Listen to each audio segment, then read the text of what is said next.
They sat me on a folding chair, right by the restroom.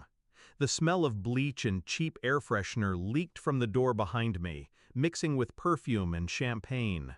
Meanwhile, even the cousins we hadn't seen in a decade sat near the stage, sipping wine, laughing like royalty. That was my place in the family, an afterthought, a shadow. I didn't argue, I didn't cry, I just stood, smoothed my jacket, and walked out. 10 minutes later, my sister was in tears, and everyone finally realized why. There was a time when she loved me, when we were inseparable. We used to sneak cookies from the kitchen at midnight, whisper secrets no one else knew. She'd grip my hand when thunderstorms rattled the windows. I believed her when she swore we'd always be on the same side. But promises rot fast in this family. As we grew older, she learned quickly what earned praise: smiles, charm, obedience.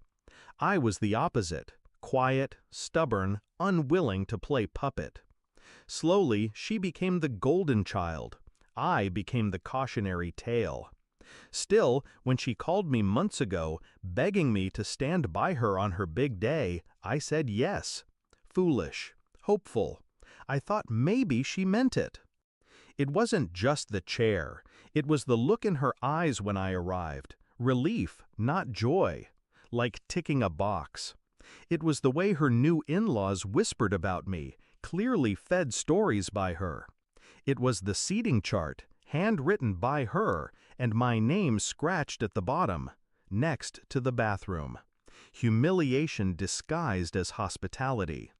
I realized then, she didn't invite me to honor me. She invited me to control me, to display me like a zoo animal, close enough for pity, far enough not to matter. That's when something in me shifted. I didn't storm out in rage. No, rage is sloppy. I slipped out in silence, calm, composed, because I wasn't walking away empty-handed. What my sister never knew was that her perfect wedding, every vendor, every invoice, every fragile detail had passed through me. Months ago, when she asked me to handle the boring logistics, I did. Contracts, payments, backup files. Everything ran through my email, my passwords, my accounts. She thought it was servitude. She didn't realize it was leverage. I walked to my car, opened my phone. One app, one button, one message. Cancel. The florist? Gone. The band? Gone. The lighting crew? Gone. Each with polite automated messages reminding her of unpaid balances. Balances I had quietly rerouted to her personal card weeks earlier. The caterer? They were already setting up when they received the stop order.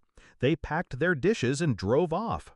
And the cake, God, the cake!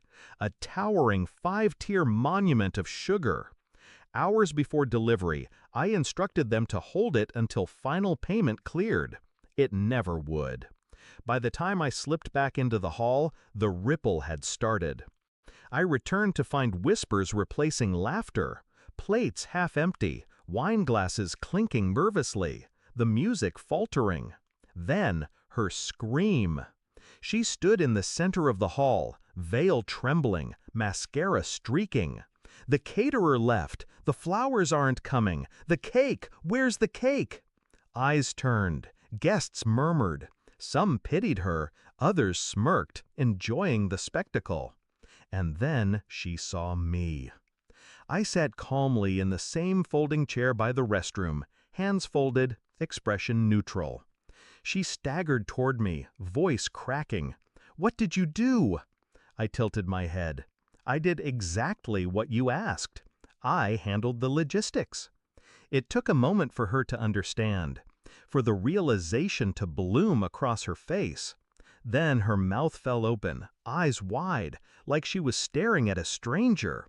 "No," she whispered, "you wouldn't." I leaned closer, my voice low, only for her. "You made me invisible. Tonight, I made you unforgettable." By midnight, the wedding was rubble. No flowers, no music, Guests left hungry, gossiping louder than the DJ ever could.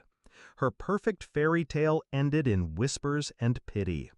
Photos of her breakdown circled the family chat before she even changed out of the dress. And me?